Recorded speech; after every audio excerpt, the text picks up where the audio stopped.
This podcast of the Gamecock Central Takeover Hour, presented by Firehouse Subs, is sponsored by AAA Heating and Air. The premier HVAC company in the Midlands is growing. Are you a top HVAC technician?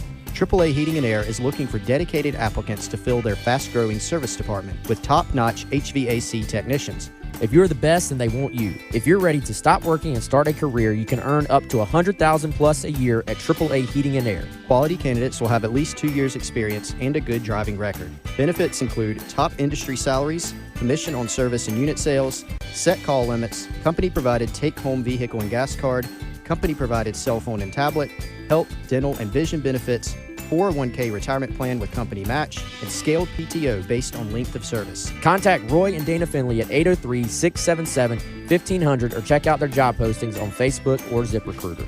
AAA Air when you need us. AAA Heating and Air. It's the Gamecock Central Takeover Hour, presented by Firehouse Subs, founded by firemen, with Chris Clark. The 2007 South Carolina class was, at that time, 6th in the country and 4th in the SEC, which is amazing. Wes Mitchell. You know, I think if you're South Carolina, you're aiming to at least be at 50%. Then in theory, you're adding talent, you're getting better, you're putting yourself in a position to compete. And Tyler Head. It's been a great week for South Carolina. On the recruiting front, still certainly plenty to talk about. On the home of the Gamecocks, 107.5 The Game. Welcome into the Gamecock Central Takeover Hour, presented by Firehouse Subs here on 107.5 The Game. Tyler Head, Chris Clark, Wes Mitchell along with you on. Oh, the sun popped out for like 2 seconds. I was going to say a sunny Thursday morning, but pretty cloudy so far, so I guess it wasn't too brutal for you guys out at practice this morning. No sun, definite humidity, though. Yeah. Humidity approximately, I checked my meter, 137% humidity. Sounds about right. As we were out there. But yeah, good day being out there. I was glad there was no sun, definite humidity, but we got through it. Everything's good. Last one. So, I think we've had 4 media availabilities. We got to see 6 periods today. Got to see some pretty good things. Wes is excited. Let me because of what myself. He saw. We got a depth chart drill, guys. All right. That I was hoping. I was so hopeful. I spoke it into existence. They gave us really 3 whole teams of a depth chart drill, which you can read about on GamecockCentral.com. That's right.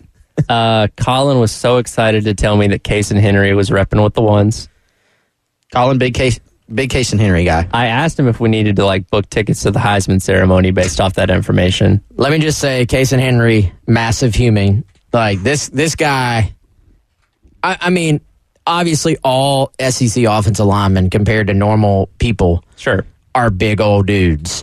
But, I knew Kaysen was big, but he's even bigger, honestly, than I remembered. And we've been talking about, all right, when will Kaysen Henry make his push at that position? Can he get to 100%? He was obviously dealing with a knee during the offseason. We know knees come along at different rates for different people, and sometimes fully cleared doesn't mean 100%, et cetera, et cetera. And so he's been sort of available throughout camp, but it seems like the training wheels were still on. This was the first time, I think, that we've been out there that we saw him actually in there, kind of knocking heads, 11 on 11, real football. Now, not full pads today. It has been, from what I've heard, it's been like a pretty physical week. They've gotten after it. They've gotten the pads on, and so this was more of a lighter day as far as that is concerned. But great sign, in my opinion, that Case and Henry was out there, because we didn't know if it was going to be week 1, week 5, week 10. We've kind of anticipated at some point he was going to be needed in the mix, and the fact he rolled out there with the ones, man, that is an ongoing storyline there. Who starts for South Carolina at right tackle or at left tackle? Yeah, we saw some different combos today. Some new combos. We'll get into those. We'll teaser. But new to us. I don't know how. New to us. New to us. I don't know how long they've been going on behind the scenes, but new to us. And especially, we knew some of the guys one of the guys who's working at left tackle we know has been working there. We have not seen him out there with the ones, so we got to see that. But let's go back to Henry for a minute. My question, Wes, I was talking with Tyler about this a lot on the Garnet Trust Hour yesterday. My question was, given that this team has already been through one scrimmage, Casey Henry didn't participate in terms of the full 11 on 11. He didn't go, according to Shane Beamer. So the question becomes, with this week being the last week leading up to scrimmage number 2, with scrimmage number 2 being basically the end of a chapter, before you're going to turn the page now to not working on South Carolina as much, working on North Carolina, game planning for them. And so for Lonnie Teasley, you want to have a pretty good idea of, for game 1 purposes, who are your guys? Who are your 8? Who are your 5? You may not fully have it solved in your mind. You know that there, for many reasons, could be tweaks to that lineup after game 1, even during game 1. Mm-hmm. But what is, who are your guys? And so my question was, is Casey Henry going to be available on Saturday? I think based on what we saw today, the answer is yes. Otherwise, I think it was going to be hard for him to be a game 1 starter. Because, again, you factor in, I know we've said this before, he's a redshirt freshman. I know he has a huge upside, but he's a redshirt freshman. He played in 2 games last year that were kind of inconsequential in terms of the snaps. He missed the spring. He was rehabbing in the summer, and he's even missed reps this preseason. So that really shortens your clock. Now he's back on the clock. And so how quickly can he make a run? We know they're going to use some different combos, but based on what we saw today, I think him being in there with the ones, even though it's just for a period or 2 of practice, that is kind of telling to me. Yeah, I would say he has returned like comic book superhero style just in the nick of time. I think with him, if it had been after this scrimmage, then maybe that is a different story. But if he's able to get in there for the scrimmage, which like you said, it looks like, assuming there are no setbacks, that he'll probably be able to play. That sets up very well for him to be able to make a run at this thing. You got, 2 weeks from Saturday. So you really have a lot of, every coach does it a little bit different, but generally you kind of transition, like you have a game week, obviously, the week of the game. It seems like about halfway through that prior week, the week before game week, they'll kind of start to turn the table a little bit to week 1 opponent. You want to walk that line. You don't want to start too early, actually. You want to get as much of your kind of good on good, like internal work as possible. Focus on us before you turn the page to North Carolina. But I think this is good timing. If nothing else, Chris, this helps to push those other guys. And, I can kind of look at this, frankly, honestly, from 2 sides, man. What does it say about Casey Henry that even with all that missed time, he is now at least firmly in this conversation based on the evidence anyway? But also it kind of just reiterates that that's a position that is not solidified. Even if he was coming back from the injury and was like, he's healthy now, but they felt like the position had been solidified by the guys who were already working in there, we would have been reporting, Casey Henry rolled in there with the 3s today. Casey Henry rolled in there with the 2s today. It's just a short viewing window, but my man was out there with the 1s. To me, that is noteworthy, both in terms of Casey Henry as an individual, but that offensive tackle position for South Carolina. Well, as you both mentioned, given the significant amount of time that he has missed to be able to plug in and go with the 1s this quickly, does that say that he maybe has the best natural ability out of all these guys in consideration right now? I don't know if I'm ready to say that, but it's an interesting thought, because I think all 3 of these guys, and I'm kind of right now in my head, I'm thinking of Henry, Sidney Fugar, and Tyshawn Wanamaker. All 3 of those guys, for sort of different reasons, are not yet the solidified number 1 right now. And it's for different reasons for all 3 guys, I think. And so I think it's a little bit of a disservice to the other 2 to just to say that means Cason's the most naturally talented guy. But does it mean, could it prove to play out like that? I think that's possible. I think that would actually that would maybe be good for South Carolina. I don't know. It would be good for South Carolina whether it's Kason Henry, Sidney Fugar, or Tyshawn Wanamaker, for one of the three, for them to like just exit Saturday feeling like, man, this guy said this is my spot. Like, this guy grabbed it and took it and ran with it. And I don't know that that's going to happen, but I do think it speaks to Kason's readiness that he has obviously attacked things the right way, mentally as well, missing reps, but still going out there and being ready. But we talked about it, Chris. Wanamaker, his weight's down a little bit. Fugar, a transfer from a much smaller level. Mm-hmm. When they landed Fugar, you and I weren't sitting here saying this is a guy who should come in and start. My expectation was that he could come in, be a backup for a year, and then maybe start down the road. I think some of it isn't necessarily about overall talent. It's also about development to this point. Fugar was billed to me as being a big athletic guy, but maybe a little bit raw in terms of his technique. Now it's, hey, dude, we need you. Like, you got to be in this mix because somebody's got to go out there and take this tackle spot. To Tyler's question about Kason Henry being the most talented, I will co-sign on your answer, Wes, but I will say this. Every now and then on the official bios, on the Gamecocks online bio, sometimes you can pull a nugget out. I feel like more so, like, Lately, there's been even more. Like, Steve Fink has been dropping the nuggets. He's been dropping little nuggets, some morsels of info. Kason Henry's has a huge upside. Now, Finker isn't just making that up. Probably not just his opinion, although his opinion would be correct, I think. Mm-hmm. He's obviously consulting with the coaching staff, people around the program on these bios. And so, you remember, Wes, when they signed this kid out of high school, they're pretty excited about him because, as you mentioned, huge in terms of the size, the frame. He's also kind of plays with a nasty disposition that they really liked in high school. He's just kind of a mean player on the field, which you love, but he can also move, and so he checks a lot of the boxes, and I think he just needs experience. He may get it pretty soon. Now, you mentioned left tackle as well, Wes. I did. Should we go ahead and reveal some of the other combinations that we saw on the offensive line? So the floor is yours. We know that Jackson Hughes, the transfer from Charlotte, who came here as a preferred walk-on, has been working at left tackle. That was no secret. That was not a huge surprise.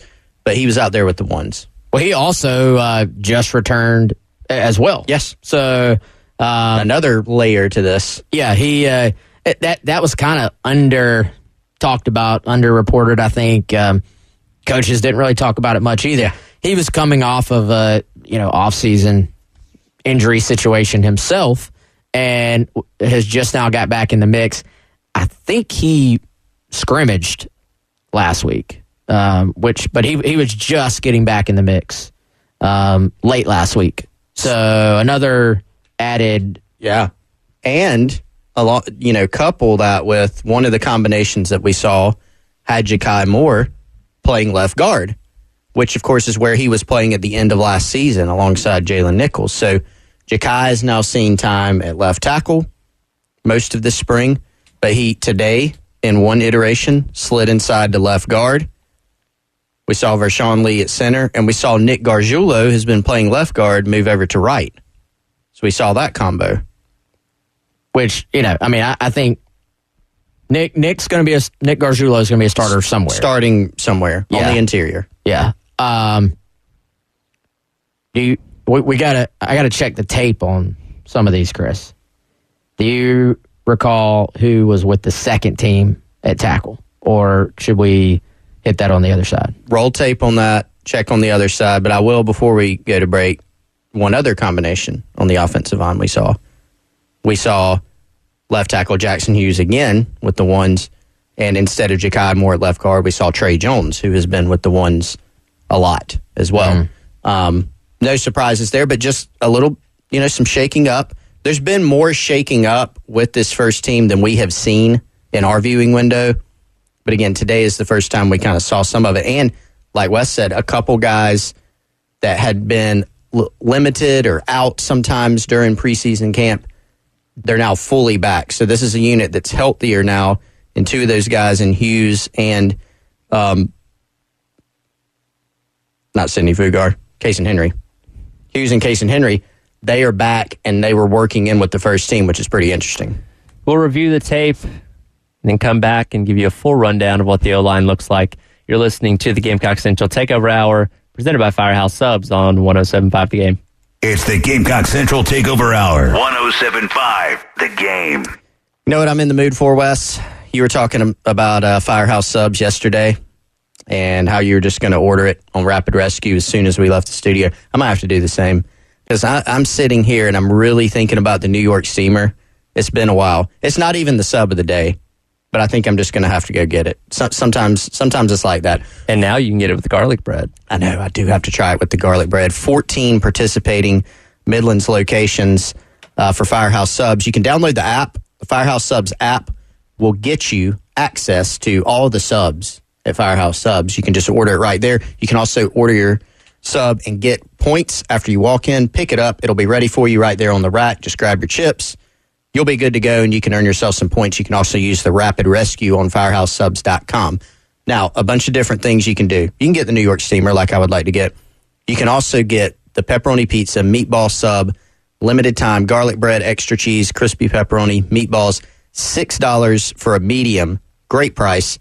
Only through the Firehouse Subs app or on FirehouseSubs.com. Or they still have the sub of the day, guys. You can go check that out, too.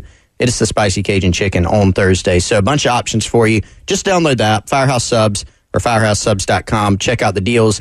Check out the sub that you want. Go order it. It'll be ready for you when you walk in the store. 14 of them around the Midlands. That's Firehouse Subs. Full rundown of the offensive line. What was observed at practice this morning. Coming up, Gamecock Central Takeover Hour presented by Firehouse Subs. Stay comfortable and relaxed this July. Heller is keeping you chillin' all summer with free outdoor gear. When you upgrade your home's essential systems, we're giving away free Yeti camping chairs, coolers, backpacks, and more with the purchase of select new HVAC systems, whole home generators, and tankless water heaters. Stay chillin' all summer long. Book your appointment at happyhiller.com today. Happy you'll be, or the service is free. Call the Happy Face Truck today.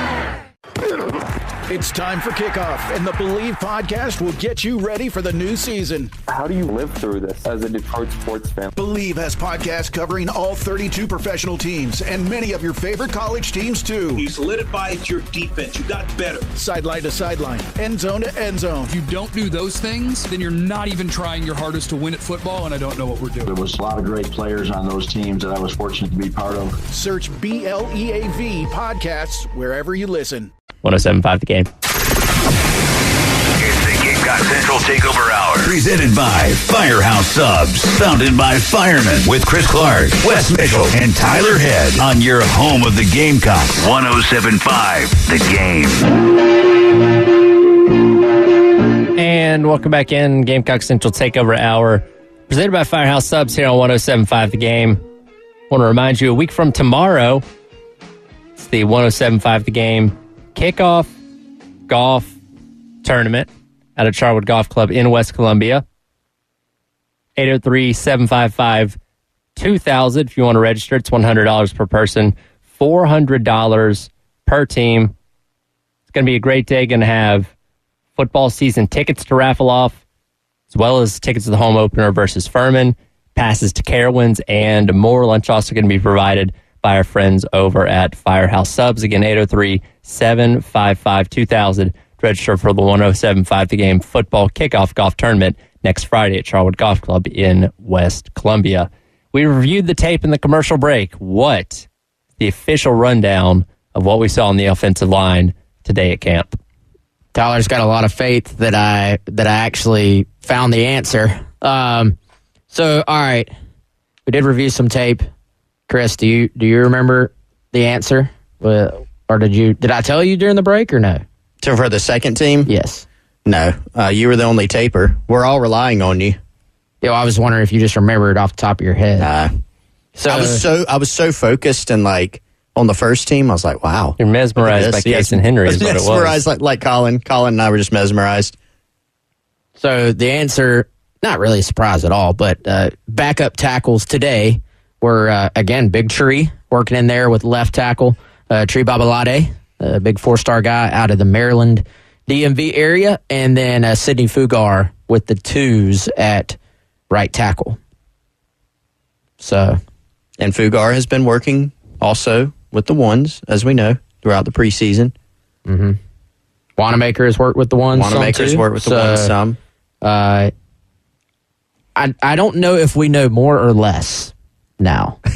We know more. We know more in terms of what their possible configurations is a good word for it, I think. We know more in terms of what the possible configurations are as far as the likely configuration. I believe we maybe know less. Yeah, I think 2 to 3 days ago, we might have had a better handle based on available personnel, what we had seen, even what we had heard on who the starter may be. But now, with Kaysen coming back in, and with Jackson Hughes, we know he's worked in at left tackle, right? But seeing a little bit more of it publicly, I think, kind of triggers a little bit more. Man, like this could be different. So I feel less confident now in what the first team may roll out there against North Carolina. Well, Hughes working in at left tackle is a much different sentence than he's working with the 1s at left tackle, which was the case today. Yes. Like him rotating in with the 2s or 3s, and if we rolled out there today and he was with the 3rd team, or even if he had passed Tree and was with the 2nd team, I don't think we even bat an eye. We're like, oh, Hughes is out there working with the 2nd team. That probably makes sense. The fact he rolled out there with the 1s, in my opinion, is it's a storyline. It's a talking point. It's something to keep an eye on. Well, and Chris and I talked about this yesterday in Garnet Trust Hour, and Beamer's said it multiple times over these past couple weeks. They're looking for the best 5 to 8. So there's a very real possibility for those first couple games. Could see a lot of rotations trying to figure out what the best combination is. You hope you figure it out before you get Georgia in week number 3, but there could be a trial and error process in those first couple of games, figuring out what the best fits really are in live game situations. Yeah, and I think that's dangerous. Like, I think you have to do that, but I think it's dangerous because you want your guys to be able to gel together. Like, that is maybe one of the hardest things to do in sports is kind of having all 5 guys having that comfort level to fire off the ball at 100% and know that the guy to your left and to your right is going to be where they're supposed to be as well. And, really the best offensive lineman, or the best offensive lines, it's more a sum of the parts type thing, I feel like. It's not just, well, I have these 5 individuals that are all really talented. It's can you come together? Can you do it all together? I remember year 1, under Satterfield, it just kind of felt like the offensive line was just a little bit hesitant. Like they weren't quite convicted with where they were supposed to be. And so I think you look at this group and you kind of have to rotate guys around as well because you need to know what your next option is, right? Like you got to know what's my best 5. But now let's say identify my 6th guy. What's the best combination that gets that 6th guy on the field? And you almost need like a Pete Limbo style matrix sheet to kind of tell you, all right, here's who rolls in if this guy goes down. Here's who rolls in if this guy, and you need to have that information like readily available. Then you have to rep it in practice so that every scenario that plays out in game 1 is there. But I firmly believe you want to go into this like that. I think the next, let's say 5 days. I think the next 5 days are crucial for this offensive line in terms of at least going into game 1 and having a feel for what you want it to look like. And I think even within that, you can dive a little deeper maybe. I think today, tomorrow, Saturday are the most important for finding out who you feel like you can roll with. Maybe you don't have 8 you feel good about. Maybe you don't. Maybe you have 7. Maybe you have 6. Figure out how many, who they are, all the different combinations, like you said, Wes. And then it becomes important going into next week. And really throughout your prep for North Carolina, it becomes very important that the guys that you kind of settled in on, now they start taking a step forward. So if it is Kaysen Henry, using this time, again, he hasn't had a lot of time in his career so far to develop. Well, you talk about guys like Sidney Fugar and Jackson Hughes who weren't expected to be contributors right out of the box getting here this past offseason. I can't think of any better way to get them experience than throwing them out there and see what happens, right? Yeah, and that may happen. That may happen. And even Casey Henry, if he gets thrown out there against North Carolina, that will be, and he'll earn that opportunity if he does it right, but it's not like South Carolina has a couple fifth-year seniors at each left tackle and right tackle that they just came in, and there's no question they're going to be the starters. Last season, Casey Henry played against Charlotte and SC State in kind of mop-up duty. This will be a different animal.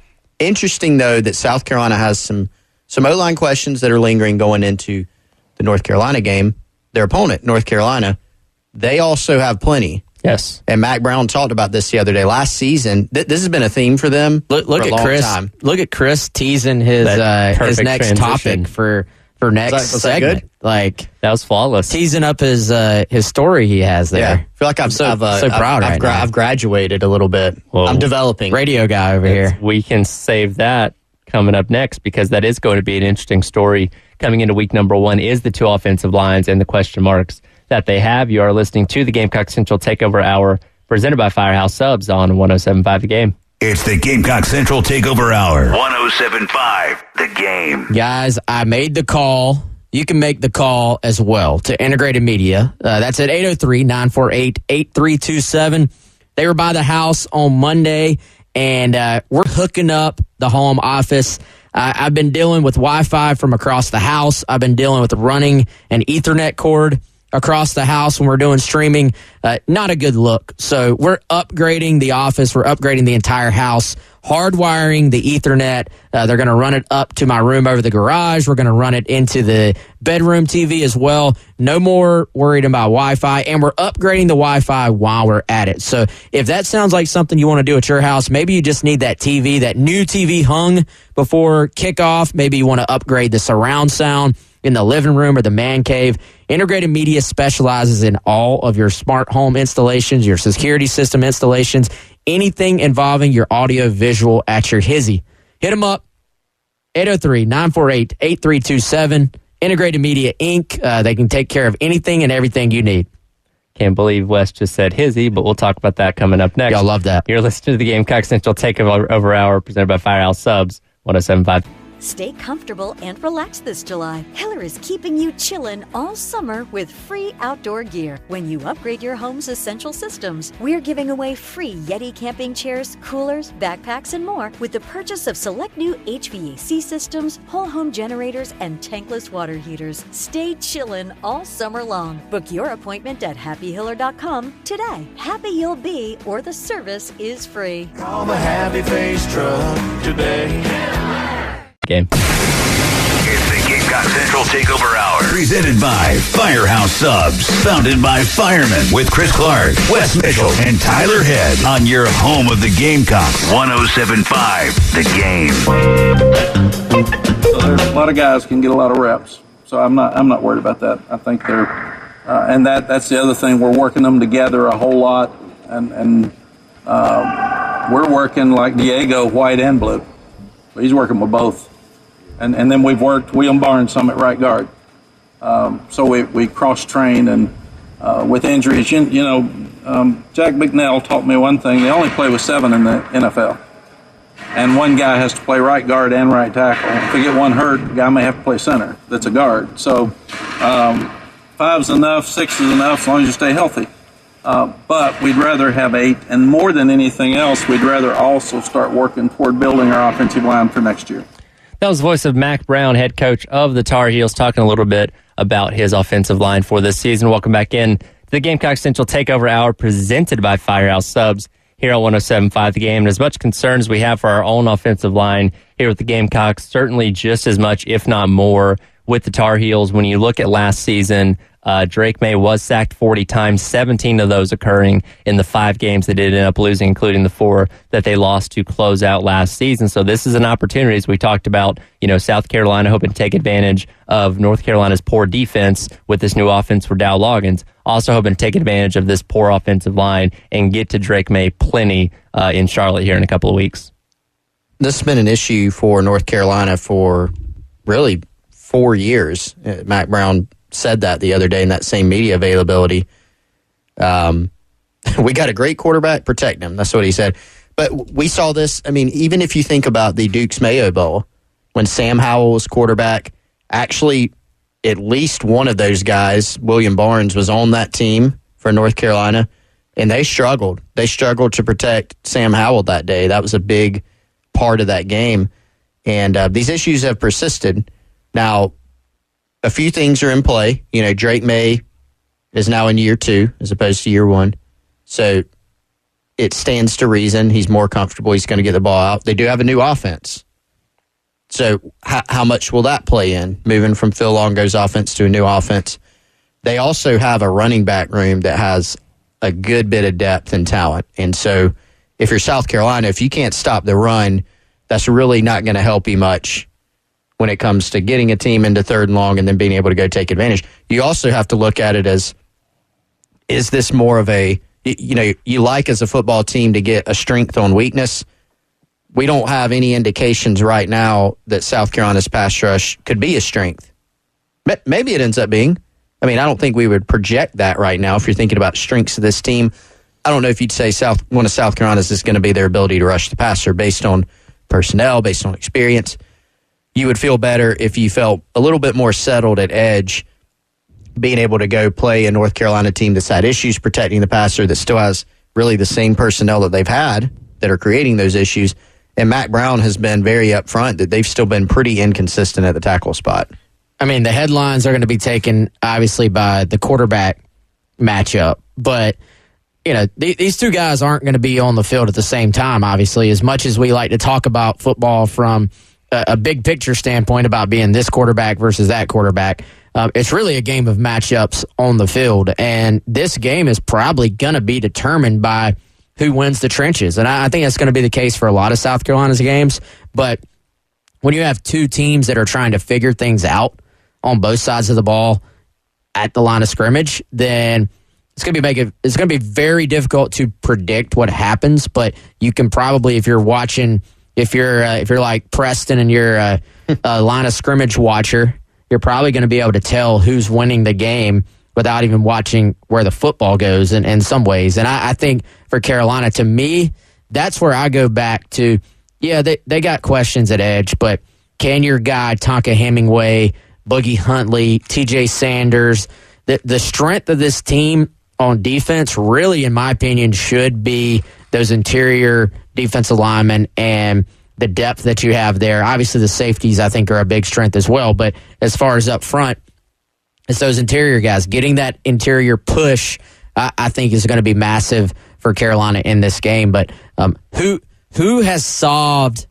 their issues, who has solved their questions in the next 2 weeks, probably determines who wins this game. And I do think, man, so for South Carolina, that they're going up against a North Carolina defensive front that has been very talented on paper, but really has not produced the way you might think. So I think it is a little bit better matchup for South Carolina to kind of feel its way through from an O-line perspective versus if they were already playing Georgia. Really, if they were already playing just about any SEC team, you just see bigger, stronger fronts in the SEC, I think. Is it a tough matchup? Of course. Could it be worse? I think absolutely. Maybe it's a good early test where you get a baseline, but so you don't have that fool's gold. Sometimes you get fool's gold by just knocking around a team that is just way worse than you up front. So maybe this is a good early test for them. There are some interesting similarities between these teams where you're going to have question mark on question mark and strength on strength. So with North Carolina's offensive line, to go back to that, Mac Brown has said they feel pretty good about the interior. Yep. With South Carolina's defensive line, you feel pretty good about the interior. The questions become on the edges. Then you go to defense. Wes, you go up and down North Carolina's depth chart defensively. There are a lot of guys up front that would be familiar names to South Carolina fans because they remember them from recruiting. A bunch of 4-star, even 5-star type of guys. But you're right. They have not. The production has not matched the on paper talent. Last season, Now, sacks aren't everything, as we know. But if you look at sack numbers last year, North Carolina almost dead last in the country at sacks defensively. They had just 17 total, just over one per game. Only 3 teams are worse. South Carolina was tied for 110th in the country. They only had 20 sacks last season. So again, two teams that are looking to answer O-line questions, 2 teams that are looking to improve overall on defense. But when you look at pass rush particularly, that's an area you're looking to improve. Does eye test for you last year tell you that South Carolina was the 100? What was it? 100 tied for 110. Good grief! Yeah. Does the eye test tell you they're the 110th worst pass rush team last year? I felt like they missed on a lot of sacks, but where they affected the quarterback. And that's why Nick Saban had a rant about sacks several years ago, and he said there's not an NFL metric that says that sacks determine your defensive success. It's all about affecting the quarterback, like you said. Yeah, so I'm not saying, obviously you want to keep improving that, and that's a question for Carolina, but at the same time, I didn't think that was like a massive glaring problem for Carolina last year. The deeper thing to watch here, though, is that Carolina had such good lockdown cornerbacks that as the year went on, they were able to bring that linebacker pressure pretty much at will when they wanted to. This year, do you feel as comfortable with your cornerbacks to go do that and put them on an island and say, hey, we're going to rush 5 every time and play man coverage and lock these guys down when you don't have Cam Smith and you don't have Darius Rush? To me, that's maybe the deeper question to the pass rush situation for South Carolina. We'll see how that matchup fares in 16 days. We'll get closer and closer to kickoff. Coming up, we'll take one last look at what you guys observed out of practice today. How did some of the guys that were a little bit banged up look, and how were they participating? Get that coming up next. You're listening to the Gamecock Central Takeover Hour, presented by Firehouse Subs on 107.5 The Game. It's the Gamecock Central Takeover Hour. 107.5 The Game. Guys, I keep telling you about the housing market and how you are going to need someone to help walk you through the process if you are in the market for a new home. My friend Kendall Walsh can do that for you. Give her a call, shoot her a text, 803-414-3590. You can also follow her on Instagram at @WorkWithWalsh. It's tough out there. Obviously, the markets are a little bit crazy. There's not a lot of supply of housing right now. But if you need to buy a home or if you need to sell a home, you really need somebody that's got that experience, and Kendall is that person for you. She is working with Better Homes and Gardens Real Estate Medley here in Columbia, South Carolina. When I was in the market to buy a new house, my wife and I turned to Kendall. She helped us through the process every single step of the way, made it smooth, made it easy. We were going through getting married. We were going through a college football season, the busiest time of the year. And Kendall just took all that off of our plate. Again, she can do the exact same for you. Give Kendall a shout. Promise you, she will take care of you just like she did us. 803-414-3590. One last look at camp observations as we wrap up today's edition of the Gamecock Central Takeover Hour after this. 107.5 The Game. It's the Gamecock Central Takeover Hour. Presented by Firehouse Subs. Founded by firemen with Chris Clark, Wes Mitchell, and Tyler Head on your home of the Gamecocks. 107.5 The Game. And welcome back into the Gamecock Central Takeover Hour. Presented by Firehouse Subs here on 107.5 The Game. Tyler, Wes, and Chris along with you. Tomorrow, we're back out at Steel Hands Brewing in Casey. We'll be broadcasting from 9 to noon, getting you set for the Gamecock Central preseason kickoff party coming up on Saturday, guys. It's going to be an all-day event. It's going to be a lot of fun. Tyler, are you coming Saturday? I will be there Saturday. Yes, let's do it. Here we go. Hope everybody else is as well. Limited VIP tickets still available. When I mean limited, I mean like I could count it on my 2 hands. Very close to a sellout. But also, guess what? If we sell out, there is still a free portion of this as well. The tickets are for VIP. Still come out, hang out with us, enjoy some Patrick Davis and his Midnight Choir on stage. Really looking forward to that. And it's going to be an awesome time. I can't wait. I believe we got maybe Cocky making an appearance? That's the rumor. Rumor. Maybe It's the a cheerleaders strong rumor. making it, also strong rumor. Rumor Sir Big Spur can make an appearance, I hear. Are you going to hold him?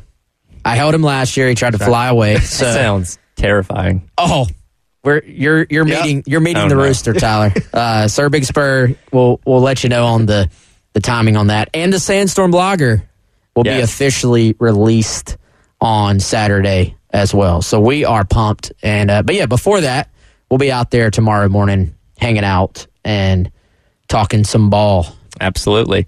A couple more minutes to go here. Some observations for practice, just reading through what you guys have on GamecockCentral.com. There's obviously concern with Trey Knox at the end of last week. Kind of got blown out of proportion. Looked like he was a good go today. No real issues there. Yeah, so he was wearing a brace. One of those big old braces. Like, yeah, it was an injury. He did get hurt, guys, but he's fine. He's surviving. He was back out there. He was in Garnet. I saw him on a go route, Chris. You could tell he was wearing the brace, but looked fine. Didn't appear to be anything long term. He was moving around. I mean, football stuff. He was working with the ones too. Yeah, working with the ones, football stuff. Pup Howard. Apparently, you can't tweet anything these days. It will be overanalyzed. Yeah, Pup was out there. He was in blue, which means no contact. It means take it easy, but he was back out there. And, before it goes around on the internet, sometimes, Juice Wells, we didn't see him, but we didn't see the area where they were working with the trainers today either. It's floating around out there. Didn't see Nick Harbor during this portion either, but that's just kind of that's typical for this time of year. We're going to get a very brief viewing window. Sometimes guys have other stuff that they're doing, and that's just kind of how it works. Couple other guys. Tyreek Johnson has been in blue basically the whole preseason, but he's been out there. He's been out there every time. I caught a glimpse. Jatius Gear, transfer from Syracuse, is working with the ones today alongside Jordan Strawn. So that seems to be kind of still an ongoing battle situation. Tyreek Johnson, Terrell Dawkins was also in blue, but he seemed to be a full participant working as a backup as well. We don't have a lot of time to get into it, but JT Gear, that's a development there, I think, that could be a good thing for South Carolina. I think there was a quote. I don't even know who Sterling Lucas said this to, but it was during the media day thing. And the way he talked up Gear, you could just tell they were excited about this guy's ability, his talent. And it was more about, all right, how quickly can he get adjusted, all the things you talk about with a new guy. But I think if he's moving into potentially that number one spot, that kind of starts to set up maybe the way we would have projected it in preseason. Then if you have Tyreek Johnson as being kind of another option there for you that can go out there and play some snaps, you can always move some of the interior guys in certain situations to play outside. You're kind of seeing them start to build out that depth at that edge spot that we've talked about. And Chris, I think Dez Umeozulu was getting some second team work today. Saw number 9 out there, so that's movement there for him. And we'll see how that position plays out. But you're starting to kind of see at least an idea of what the expectation should be for snaps and rotations if you kind of read through the lines there. As we wrap up, now that you guys have seen all you're going to be able to see for camp leading up to the season, what's your overall observation of what you've noticed these past couple of weeks? It summed up in 30 seconds. That's hard. Here's my biggest observation based on what we've seen and what we've heard. That, to me, is that this team will go, and especially this offense will go as far as this offensive line will take them. Because I know running back was this big question all offseason. I think they're going to be fine at running back. And I think they're going to find out they have some pretty good, decent depth at that position, actually. So, to me, how far can the O-line take them? Can they figure out, can they solve tackle? And to give them credit, man, like from what I've heard, they have had a physical camp. Like they have done everything they can to try and bring these guys along and try to develop things. And, we'll find out if they were successful when you play other people. I don't think that's anything that's going to be answered in 2 weeks. I think you find that when you play other teams. Yeah, and briefly, I mean, I still have a good many questions about this team. I think you feel better about running back. I agree with Wes. Heard really good things about Spencer Rattler. Heard good things about the skill guys. Questions up front. Questions on the edge defensively. I do think, and we can unpack this maybe a little bit more tomorrow and just as game one approaches. This Gamecock defense, I don't know if we're maybe talking about that angle because of Spencer Rattler returning, because of running back, because of Juice Wells, because Nick Harbor was signed on offense. This team's defensive performance needs to improve a lot. And are there some signs, based on what they've seen in practice, that that's happening? Right. Perhaps. And we can dive into that tomorrow as we're broadcasting live from Steel Hands from 9 until noon. Halftime show with Terry coming up next here on 107.5 The Game.